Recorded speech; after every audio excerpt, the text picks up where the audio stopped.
말씀 함께 보겠습니다. 출애굽기 25장 1절로 9절의 말씀입니다.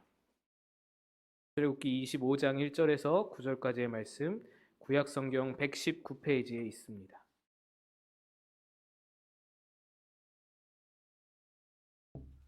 출애굽기 25장 1에서 9절을 한 절씩 교독하겠습니다. 여호와께서 모세에게 말씀하여 이르시되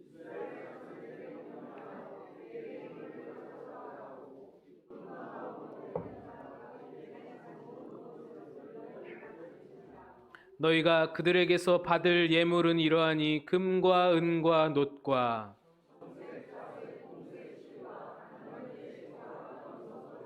붉은 물들인 순양의 가죽과 해달의 가죽과 조각목과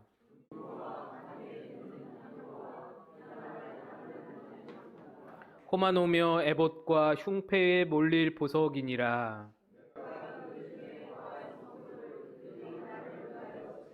함께 있습니다. 물은 내가 내게 보이는 모양대로 장막을 짓고 기구들도 그 모양을 따라 지을지니라. 아멘. 할렐루야. 박 목사님 오셔서 말씀 주시면 더 좋을 텐데 박 목사님 오늘 꿈꾸는 교회 정책당의 관계로 오늘 못 오셨습니다. 오늘부터 몇 주간 얼마가 될지 제가 잘 모르겠는데 제가 설교하는 오후 예배마다 성막에 대해서 함께 나누고자 합니다. 지난주에 제가 종교개혁주의를 맞이해서 솔라 스크립투라 이라는 종교개혁자들의 강령을 따라 오직 말씀으로 돌아가자라는 설교를 나눴습니다. 그 말씀을 듣고 여러분들 모르겠습니다. 본래 통독을 해오시던 분들도 있을 것이고 또 통독을 그 말씀을 들으면서 시작하신 분도 있을지 모르겠고 여러 가지가 있겠지만 여러분들 다 경험해 보셨을 겁니다. 창세기부터 성경을 통독할 때 항상 첫 번째 장벽이 레위기이죠. 레위기를 만나는 순간 대부분 분들이 힘들어합니다. 창세기는 익숙한 이야기이고 처음 시작하는 부분이라 내가 결심한 그 결심 때문에 얼마 안 돼서 수월하게 넘어가는데 출애굽기도 그럭저럭 아는 이야기들이고 또 스토리니까 이야기니까 잘 넘어가는데 레위기에서 막히는 경우가 굉장히 많습니다. 저도 대학생 시절 때 이 레위기를 넘어가지 못한 해가 굉장히 많은 거예요. 출애굽기까지 읽다가 레위기에서 졸고 또 졸고 그러다가 못하겠다. 그리고 성경을 덮어버리는 일이 수두룩했던 것입니다. 그래서 한 번은 제가 기억나는 것이 레위기를 건너뛰고 민수기부터 읽자. 민수기를 그렇게 창세기, 출애굽기, 민수기 이렇게 읽었던 적도 있습니다. 그런데 사실은 이 레위기 이전에 출애굽기에서부터 슬슬 어려워지는 부분이 있습니다. 출애굽기 20장까지는 출애굽 초반의 이야기와 출애굽 막 하는 이야기, 애굽에서 막 재앙이 떨어지는 이야기, 그런 이야기들로 재미있는데 시내산 언약 10계명 이야기까지는 이제 쉽게 넘어가는데 25장부터가 바로 성막 이야기가 나옵니다. 이 성막 이야기가 나오면 성도들이 힘들어하는 거예요. 성막의 이야기가 시작되자마자 장이 몇 규빗, 광이 몇 규빗, 고가 몇 규빗, 재료는 조각목이 어떻고, 놋을 싸고, 순금을 싸고, 흉패는 어떻고, 무슨 보석 호마노가 어떻고, 이런 알지 못할 이야기들이 계속 쏟아져 나오는데, 우리 지금 세대는 젊은 세대뿐만 아니라 모든 나이 드신 분들도 영상 시대에 돌입을 했습니다, 우리가. 그래서 영상에 익숙해진 시대입니다. 뭘 봐도 뭔가 시각적으로 확 들어와야 이것을 빨리빨리 캐치하면서 넘어가는 시대입니다. 그래서 기업들도 그 광고 30초 안에 수많은 이미지들로 우리한테 각인을 주잖아요. 이런 시대입니다. 이 눈으로 탁 체크하고 0.1초대에 이렇게 딱 체크하면서 우리 이 뇌리 속에 박히는 그런 시대가 되었습니다. 그런데 이게 뭔가요? 텍스트로 고가 몇이고 장이 몇이고 이렇게 써놓으면은 알 길이 없는 것입니다. 그림책도 아니고요. 이게 이해가 되려면 머릿속에 어렴풋이나마 그림이 그려져야 이해가 되는 것인데 그림이 도저히 그려지질 않으니까 이게 뭔 말인지를 모르겠고 재미도 없고 읽다가 여러분 많이 경험해 보실 거예요. 읽다가 잠깐 딴 생각하면 뭐 전화가 온다든지 뭐 가스불이라도 끄고 온다든지 화장실을 갔다 오면은 어디를 읽었는지 모르겠는 거예요. 그래서 읽은 대로 또 읽고 대충 아무 데나 다시 읽고 그런 경험들이 여러분 많이 있으실 겁니다. 하지만 이 성막 부분, 이 어려운 성막 부분, 그렇다고 해서 성막 부분만 빼놓고 읽을 수도 없는 노릇입니다. 왜냐하면 성막 얘기는 성경에서 비중이 굉장히 큽니다. 출애굽기에 13장이 성막 얘기이고요. 레위기에 18장이 성막 얘기고, 민수기에 13장, 신명기에 2장, 히브리서에 4장, 신구약 성경을 다 통틀어서 모두 50장의 분량에 걸쳐서 성막 이야기가 나옵니다. 여러분, 믿음의 조상 아브라함의 이야기, 대단한 아브라함의 이야기인데 성경 전체에 14장에 불과합니다. 창세기 전체가, 이 중요한 창세기 전체가 50장입니다. 이 창세기만한 분량을 이 성막 이야기에 가지고 있는, 출애굽기가 40장입니다. 그 중요도를, 이 성막의 중요도를 우리가 생각해 볼 수 있는 부분인 것이죠. 기록 분량만 많은 것이 아닙니다. 하나님은 이 성막 설계에 40일을 할애하셨습니다. 모세를 불러다가 40일 동안 성막 설계를 모세에게 말씀하시는 거예요. 6일 만에 온 천지를 창조하신 하나님께서 40일 동안 성막을 설계하시는 겁니다. 얼마나 세세하게 섬세하게 꼼꼼하게 성막을 설계를 하셨는지 우리로 알 수 있는 부분인 것이죠. 그러나 이 모든 것을 차치하고 성막의 목적으로 하나님께서 하신 말씀 한마디로 우리는 성막의 중요성을 또한 느낄 수가 있습니다. 오늘 말씀 8절입니다. 8절 말씀 함께 읽겠습니다. 시작. 내가 그들 중에 거할 성소를 그들이 나를 위하여 짓되. 성막은 구약시대에 하나님께서 거하시는 처소입니다. 신약시대에는 요한복음에 이렇게 말씀하시죠. 말씀이 육신이 되어 우리 가운데 거하심에. 하나님께서 우리 가운데 예수 그리스도, 말씀 되신 예수 그리스도를 통해서 하나님께서 우리 가운데 거하셨습니다. 그런데 구약 성경에는 성막을 통해서 거하신다라고 오늘 말씀한, 그들 중에 내가 그들 중에 거할 성소를 그들이 나를 위하여 짓되. 신약 시대에 넘어서 우리 성령 시대에는 어떻습니까? 성령께서, 예수님 승천 후에 성령께서 우리 안에 내주하시면서 거하십니다. 그와 마찬가지로 구약 시대에는 또 광야의 시대, 그 가나안 땅에 들어가기 이전의 광야에서는 하나님께서 이스라엘 백성과 함께 하시는 방법이 바로 성막이었다라는 것입니다.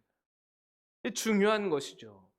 또한 신약의 죄사함을 예수님께서 담당하셨다면 구약의 죄사함은 성막이 담당했습니다. 그래서 성막은요, 예수 그리스도의 초림이 있기 이전에 예수 그리스도의 역할을 부분적으로 감당해 주었던 아주 중요한 장치였던 것입니다. 예수 그리스도 안에, 예수 그리스도를 통해서 하나님이 거하시고, 성막을 통해서 하나님이 거하시고, 예수 그리스도를 통해서 죄를 사하시고, 성막을 통해서 죄를 사하시는 것이죠. 구약의 예수 그리스도의 예표가 되는 것입니다. 그래서 우리는 그리스도를 통해 기도하고, 그리스도를 통해 회개하고, 그리스도를 믿고, 그리스도를 바라면서 예배하지만, 그리스도께서 아직 성육신하지 않은 그 구약 시대에는 성막을 통해서, 성전을 통해서 상번제 곧 예배를 드리고, 성막을 통해서 속죄제 곧 회개를 하고, 화목제 곧 감사를 드리고, 성막을 통해서 하나님을 만날 수 있는, 그래서 성막은 예수 그리스도를 보여주는 거예요. 우리에게 예수님을 보여주는 것이 성막입니다. 성막을 보면 예수가 보입니다. 예수님의 이 땅에서의 사역이 보이고, 그를 통해 우리에게 말씀하시고자 하는 내용이 보이고, 그를 통해 우리에게 말씀하시고자 하는 그 모든 사역들이, 내용들이 보이며, 또한 그를 통해 구원 얻은 우리가 어떻게 살아가야 할지, 살아가야 할 삶의 방향이 보이는 것입니다. 성막은 말씀드린 대로 하나님의 거하시는 처소였는데, 출애굽기 25장에서 39장까지 성막 설계와 성막 기구들을 제작을 다 마친 후에 하나님께서 모세에게 이렇게 말씀합니다. 출애굽기 40장 1절 2절입니다. 제가 읽습니다. 여호와께서 모세에게 말씀하여 이르시되 너는 첫째 달 초하루에 성막 곧 회막을 세우고, 첫째 달 초하루라는 말은 1월 1일을 말합니다. 새해가 시작되는 날에 성막을 세워라 라고 말씀하는 거예요. 그런데 이스라엘 백성들에게는 1월 1일이라는 날이 단순히 그냥 정월 초하루, 새해 시작하는 날, 그런 것 이상의 의미를 지닙니다. 출애굽기 12장 1절 2절을 우리 같이 한번 보겠습니다. 함께 읽겠습니다. 시작. 여호와께서 애굽 땅에서 모세와 아론에게 일러 말씀하시되 이 달을 너희에게 달의 시작 곧 해의 첫 달이 되게 하고. 네, 요 말씀은 출애굽 이전에 있었던, 출애굽 직전에 있었던 하나님의 말씀입니다. 이스라엘 백성들을 이제 출애굽시키고자, 이제 유월절을 통해 출애굽시키고자 준비하실 때에 하신 말씀이 바로 이 말씀입니다. 이 달을 너희에게 달의 시작 곧 해의 첫 달이 되게 하라. 이 날부터 1년 1월이 되게 하라, 이 말씀입니다. 우리가 그 출애굽기 설교할 때도 여러분 함께 나눴던 적이 있는데 2019년까지 살아왔는데 이 모든 날들을 다 지워버리고 오늘부터 1년 1월이라는 것입니다.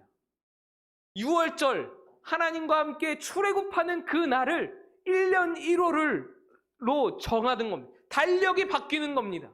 완전히 새롭게 변화되어지는 것입니다. 이 이스라엘 백성들에게 이 첫째 달 초하루라는 것은요, 그런 의미를 가지고 있습니다. 하나님과 함께 했던 그 처음 출발하던 그날, 출애굽하던 그날, 우리가 애굽에서 종되었던 그날을 다 뒤로 하고 새롭게 하나님과 출발했던 그날이 바로 1년 1월인 것입니다. 애굽에서 벗어나기로 결정한 날이 1월 1일입니다. 아니, 더 정확히 말하면 그 날을, 애굽에서 벗어난 날을 1월 1일로 만들어버렸습니다. 바꿔버린 것입니다. 그날부터 모든 것이 새롭게 시작했던 이스라엘 백성이었습니다. 그 새로운 시작을 기념하면서 성막을 세우는 거예요. 성막을 시작하라는 겁니다. 그래서요, 여러분, 이거는 제가 붙인 말이에요. 어디에서도 나오는 말이 아닌데 성막은 신혼집과 같은 의미를 갖습니다. 하나님과 새 출발하는 것을 기념하여서 성막을 세우는 거예요. 하나님과 함께하는 그 출애굽의 그 여정을 기념하면서 성막을 세우는, 그래서 신혼집과 같은 의미를 갖고 있는 거예요. 하나님과 이스라엘 관계에서 새 출발, 새로운 시작, 새로운 삶으로 나아감을 의미하는 것이 바로 성막이라는 것입니다. 하나님께서 이스라엘 백성을 향하여 이제 애굽의 삶과 애굽의 생각, 애굽의 삶의 모든 방식을 버리고 새로운 삶을 나와 함께 시작하자, 그 하나님의 고백이 담긴 곳이 바로 성막입니다. 여러분, 이것은 우리에게도 마찬가지죠. 고린도후서 5장 17절에 그런즉 누구든지 그리스도 안에 있으면 새로운 피조물이라, 이전 것은 지나갔으니 보라 새 것이 되었도다. 누구든지 그리스도 안에 있으면 새로운 피조물이라고 말씀합니다. 그리스도 안에 들어가는 순간, 출애굽하여서 하나님과 함께 나아가는 순간 새롭게 시작되는 겁니다. 1월 1일이 시작되는 겁니다. 새로운 달력이 시작되는 겁니다. 새로운 인생이 시작되는 거예요. 그리스도 안에 들어가면 새 인생이 시작되고, 그리스도 안에 들어가지 못하면 우리는 아무리 새 집을 장만하고, 아무리 새 출발을 하고, 아무리 새 차를 사고, 아무리 새 직장을 얻어도 우리의 얼굴을 성형해서 다 뜯어 고친다 해도 우리의 삶은 새로운 삶이 될 수가 없는 것이에요. 그러나 예수 그리스도 안에 들어가기만 한다면 완전히 새로운 인생이 펼쳐지게 되는 겁니다. 우리는 우리의 성막 되신 예수 그리스도 그 주님을 인하여서 인생이 새로운 지평이 열리는 것입니다. 그리고 그렇게 새로운 삶이 펼쳐지면 이전 것은 중요하지가 않은 것, 이전 것은 의미가 없는 것입니다. 여러분, 대학교 졸업장을 지금 막 받은 이에게 초등학교 졸업장은 더 이상 아무 의미가 없습니다. 여러분, 자녀분들에게, 대학 졸업한 자녀분들에게 초등학교 졸업장 어디 있냐고 찾아보시기 한번 물어보세요. 물론 간직하시는 분들도 있겠지만 저는 아무리 찾아도 없더라고요. 여러분, 병아리의 생일이 언제일까요? 병아리는 언제를 생일로 잡을까요? 계란으로 태어난 날일까요? 계란에서 부화한 날일까요? 이거 잘 모르겠습니다.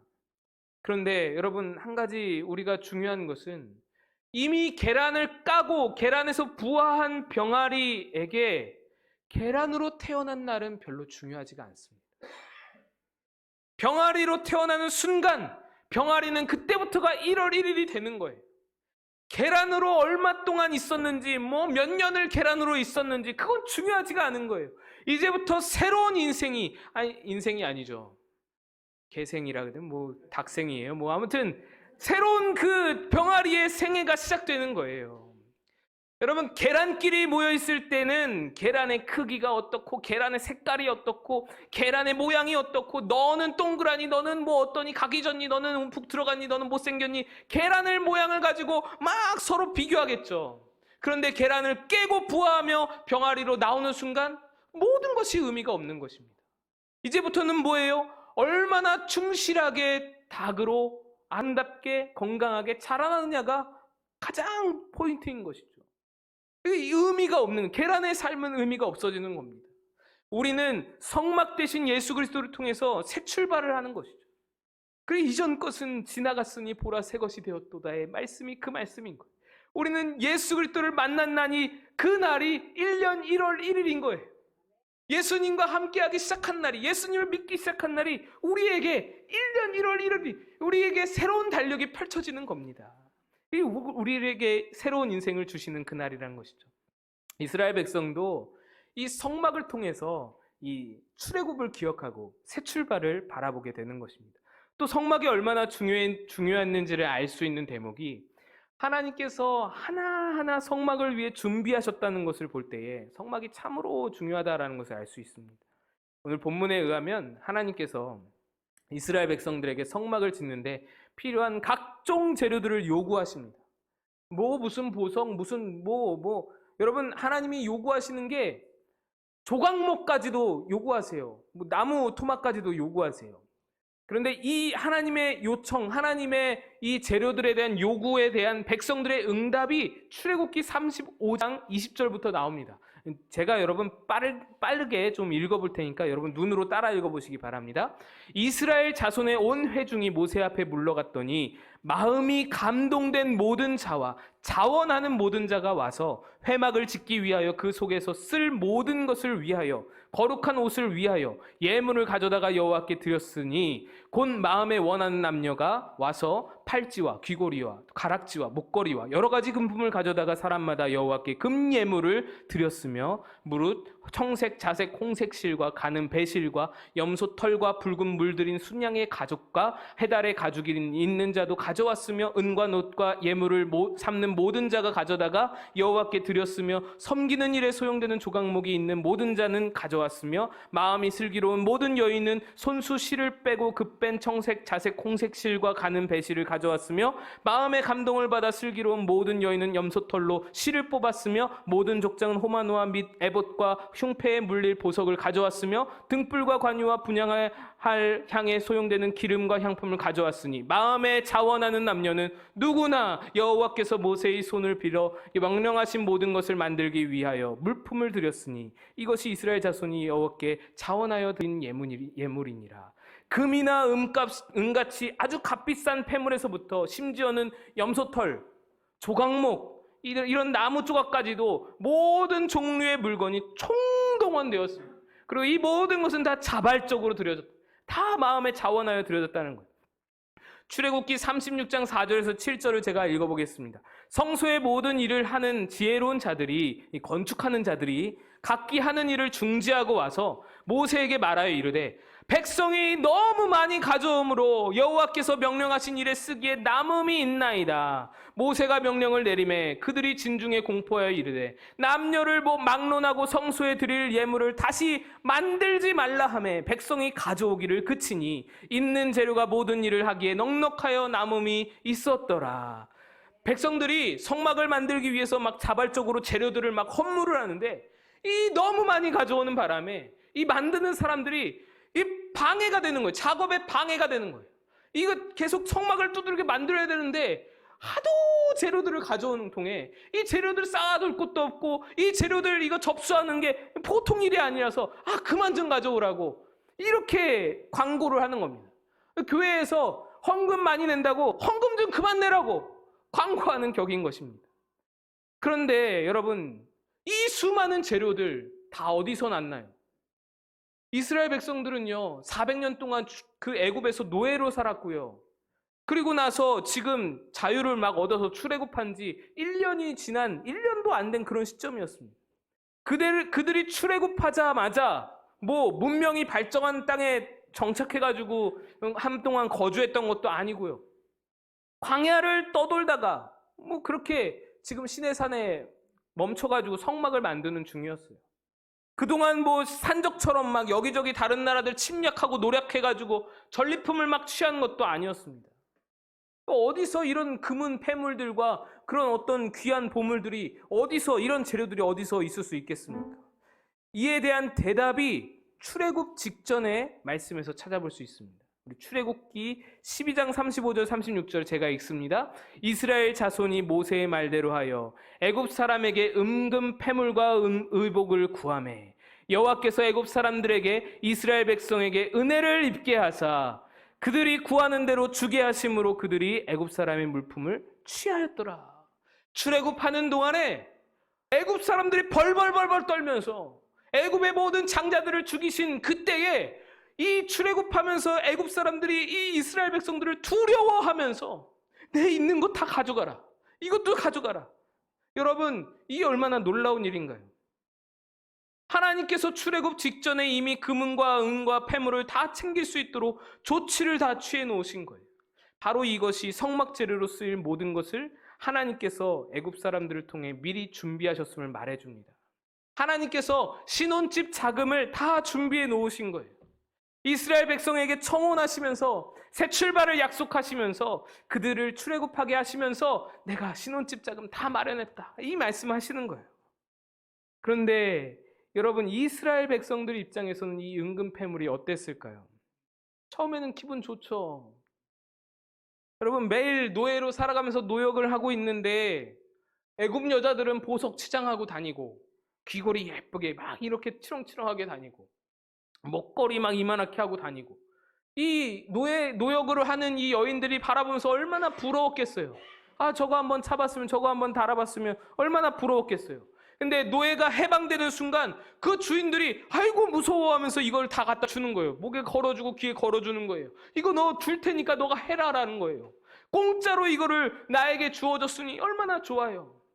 그런데 이스라엘 백성들이 향하는 곳이 어디였나요? 광야였습니다. 광야에는 은금 폐물이 필요가 없는 거예요. 광야에는 오히려 은금 폐물이 거추장스러운 거예요. 거기서 뭐 꾸미고 자랑할 일이 있어요? 패션쇼 할 일 있나요?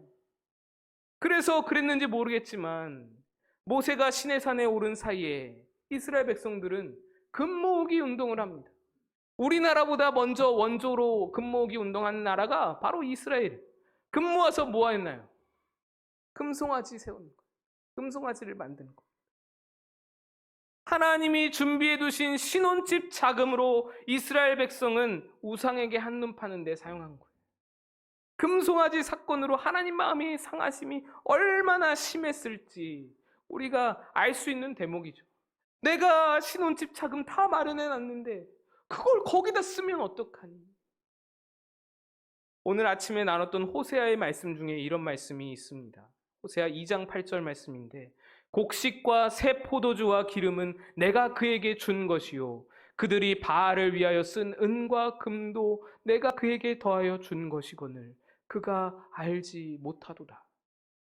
하나님께서 여러분 우리에게 무엇인가 넘치게 내가 지금 사용할 양보다 더 넘치게 채우신다면, 우리에게 건강을 채우신다면, 우리에게 시간을 남게 하신다면, 우리에게 물질을 남게 하신다면 거기에는 하나님의 목적이 있는 거예요. 하나님의 때를 기다리고 하나님의 뜻을 살필 수 있어야 하는, 겸손할 수 있어야 되는 거예요. 내 거니까, 많다, 막 금송아지 만들고 뭐 내 맘대로 쓰고 이래서는 안 된다라는 겁니다. 우리에게 넘치는 건강을 주셨어요. 그 하나님의 목적이 있는 겁니다. 시간을 주셨어요. 하나님의 뜻이 있는 겁니다. 하나님께서 하나님의 뜻대로 사용하실 목적으로 우리에게 넘치도록 주셨는데, 놔뒀다가 신혼집 만들 것으로 하나님께서 주셨는데 엉뚱한 곳에 낭비하고 허비하고 있지는 않는지 우리 자신을 돌아볼 필요가 있다라는 말씀입니다. 하나님이 이렇게 애지중지 준비하셔서 새 출발의 날 의미 있게 오픈하게 하시는 그 신혼집, 예수 그리스도의 예표, 하나님의 처소, 이것이 성막의 의미입니다. 하나님과 이스라엘 백성들에게 성막이 이토록 소중한 것이었습니다. 이 성막을 제가 그림을 좀 준비했는데 한번 띄워주시고요. 성막을 조감해 보면은 옆쪽에 이렇게 조감도가 나와 있죠. 여러분 한번 보시면 우선 바깥에 울타리가 쳐져 있고요. 이 울타리를 기준으로 그 내부를 이 초록색으로 된 곳이 성막뜰이라고 합니다. 그리고 울타리 동편에는 문이 있습니다. 이 조감도에는 아래쪽에 문이 있는데 이곳이 바로 동쪽입니다. 동편의 문을 통해서 들어가자마자 번제단이 보입니다. 이 번제단을 지나서 또 들어가면 물두멍이 보입니다. 그리고 번제단과 물두멍을 통과하여서 있는 것이 성소입니다. 성소 안으로 들어가면 떡상과 금촛대 그리고 분향단이 놓여 있습니다. 성소와 지성소 사이에는 휘장으로 가로막혀 있는데 특별히 휘장 건너편을 지성소라고 부릅니다. 이 지성소에는 언약궤가 놓여 있고 그 언약궤를 덮고 있는 것을 시은좌, 시은소라고 부릅니다. 이 모든 기구들의 배열은 우리의 신앙의 여정을 나타내주는 거예요. 신앙의 성숙 과정을 그대로 보여주고 있는 그런 배치입니다.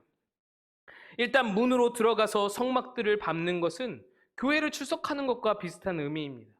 하나님께 나아가는 거예요. 그리고 성막들을 밟은 자가 가장 먼저 해야 할 일은 번제단에서 제물을 드리는 일입니다. 이것은 화목제로 드려주신 어린 양 예수 그리스도의 십자가를 의미합니다. 예수님께서 어린 양으로 번제단에서 번제물로 드려졌듯이 우리도 이 번제단 가운데에서 예수 그리스도를 받아들임으로 구원을 얻게 되는 거예요. 이 번제단에서 구원을 만나게 되는 겁니다. 십자가를 만나게 되는 겁니다. 또한 번제단은 내가 제물이 되어서 드려질 번제단이기도 합니다. 구원 얻은 이후에도 신앙의 과정 속에서 내가 죽어지고 내가 온전히 하나님께 드려져야 함을 이 번제단이 말해주는 거예요. 다음에 있는 것이 물두멍입니다. 물두멍은 제사장들이 손을 씻는 곳이었어요. 그래서 물두멍은 구원은 얻었지만 그래도 세상 가운데서 죄를 범하게 되는데 한 번 얻은 구원은 취소가 되지 않지만 그 구원 얻은 신분에서 범한 죄들 계속 회개하고 자기를 반성하고 돌이켜보고 성결케 해야만 하는 것이 바로 물두멍의 의미인 것입니다. 마치 예수님께서 베드로의 발을 씻겨주시면서 하셨던 말씀처럼 물두멍은 그러한 역할을 보여주는 겁니다. 그 다음에 성소에 들어가면 떡상이 있습니다. 떡상은 영의 양식, 생명의 떡, 예수 그리스도를 나타내고, 금촛대는 성령의 조명을 나타내고, 분향단은 우리의 기도를 나타내고, 언약궤, 그 지성소 안으로 들어가서 언약궤가 있는데 그 언약궤는 하나님의 임재를 나타냅니다. 여러분, 이것은 신앙의 성숙 과정, 신앙에 나아가는 발전 과정을 보여주는 거예요. 우리에게 그대로 보여줍니다. 그래서 우리가 이제 한 주 한 주 지나면서 번제단, 물두멍, 성소, 떡상 하나하나 기구들과 그 의미에 대해서 함께 나눌 건데요. 여러분, 오늘 여기에서 중요한 것이 많은 성도들이 성막들 교회에 들어와서 번제단 앞에서 신앙을 멈춰버립니다. 예수의 십자가로 구원은 얻었는데 더 이상 신앙을 자라게 하려고 하지 않습니다. 번제단이 목적인 거예요. 번제단 앞에서 그냥 십자가만 받아들이면 물두멍으로, 성소로, 지성소로 더 나아갈 수 있어야 되는데 그걸 하지 않는 것입니다. 여러분, 성소와 지성소는 구약시대에는 제사장만 들어갈 수 있었죠. 특별히 지성소는 1년에 한 번 대제사장만 들어갈 수 있었던 곳입니다. 그런데 여러분, 이 휘장이 위에서 아래로 찢어졌다가 예수님께서 십자가 지실 때 휘장이 위에서 아래로 찢어졌다라는 것이 무엇을 의미하나요? 이제 우리도 지성소로 들어갈 수 있는 자격을 얻었다라는 것입니다. 그런데 자격은 얻었는데 들어가는 자가 없는 거예요. 자격이 주어졌는데 들어가려 하지를 않는 것입니다. 구약 시대의 그 사람들이 바라보면 이건 정말로 어처구니 없는 일인 것이죠. 번제단 앞에서 십자가를 만나면, 예수님의 구원을 받았으면 그걸로 땡인 것입니다. 물두멍으로 성소로 나아가려 하지는 않는 거예요. 여러분, 성막 밖에서는 성막에 들어가냐 안 들어가냐가 중요한 이슈입니다. 성막 밖에서는 보이질 않아요. 울타리가 높아서. 성막 밖에서는 성막에 들어갈 수 있느냐 못 들어가느냐가 굉장히 중요한 이슈입니다. 그런데 일단 성막에 들어가면 성막에 일단 들어온 자는 성막 뜰에 남느냐, 아니면 제단과 물두멍을 거쳐서 성소로 지성소로 나아갈 수 있느냐, 그렇지 못하느냐가 또한 중요한 이슈가 되는 겁니다. 이게 우리에게 중요한 메시지를 주는 거예요. 교회 밖에서는 예수를 믿느냐 안 믿느냐가 중요합니다. 그런데 일단 교회 안에 들어오면 예수를 어떻게 믿느냐, 예수를 얼마나 믿느냐, 그분을 얼마나 자주 경험하느냐, 너는 제단과 물두멍을 거쳐 성소로 나아가고 있느냐, 이것이 중요해지는 거예요. 성막 밖에서는 높은 울타리 때문에 성막 안이 보이지를 않습니다. 성막 울타리 안에 있는 내용이 보이지가 않기 때문에 성막은 비밀한 곳이었어요. 성막은 감추어진 곳입니다. 성막 안에 들어와야만 성막을 볼 수 있는 거예요. 그런데 여러분, 놀라운 것은요, 성막 안에 들어와도 보이지 않는 곳이 또 있죠. 성소는 보이지가 않는 거예요. 성소는 성소에 들어가는 자만이 성소를 경험하고 볼 수 있는 겁니다. 또 성소에 들어갔더니 또 보이지 않는 곳이 있죠. 지성소는 보이지가 않는 거예요. 지성소도 지성소에 들어가야만 그 지성소를 경험하고 체험하고 알 수 있는 것입니다. 성막 밖에서는 성막을 알 수 없고, 성소 밖에서는 성소를 알 수 없고, 지성소 밖에서는 지성소를 알 수 없는 것이, 그것이 성막의 비밀입니다. 여러분, 교회를 출석하는 것으로, 교회만 나오는 것으로 만족한다면 그 안에, 성막 안에, 성소 안에 들어가지 못하면은 성소 안의 비밀을, 성소 안에서 부어주시는 은혜를, 성소 안에서 부어주시는 축복을 죽었다 깨어나도 모르는 거예요. 그냥 뜰만 밟다가 가는 겁니다. 그냥 번제단 앞에서 제사만 드리고는 가는 겁니다. 여러분, 이거 얼마나 안타까운 일입니까? 우리는 성소로 나아갈 수 있어야 돼요. 그 안에 들여다보고 그 안의 비밀을 발견할 수 있는 자가 되어야 하는 것입니다. 그 안에 담겨진 하나님의 은혜를, 축복을 누릴 수 있는 자가 되어야 하는 거예요. 교회 출석하는 것으로 만족하는 사람은 성소와 지성소 내에 어떤 축복이 있는지 모르는 겁니다. 이것이 신앙의 비밀, 신앙의 신비인 거예요. 하나님의 임재가 있는 지성소까지 나아가야만 놀라운 하나님의, 아무도 말할 수 없는, 누가 그 부분을 알겠어요? 누가 그 은혜를 알겠어요? 말로도 표현할 수 없는 그 은혜를 누리면서 살아갈 수 있게 되는 것입니다. 여러분, 이제부터 한 달에 한두 차례씩 이 성막의 기구들과 이 재료들에 대해서 함께 나눌 때에 여러분들의 신앙이 번제단을 거쳐서, 물두멍을 거쳐서, 성소를 거쳐서 지성소까지, 그 쉬운 소까지 나아갈 수 있는, 하나님의 임재까지 그렇게 나아갈 수 있는, 달려갈 수 있는 그런 여러분들, 우리 마곡 꿈꾸는 교회 교우들 다 되시기를 간절히 축복합니다. 함께 기도하겠습니다.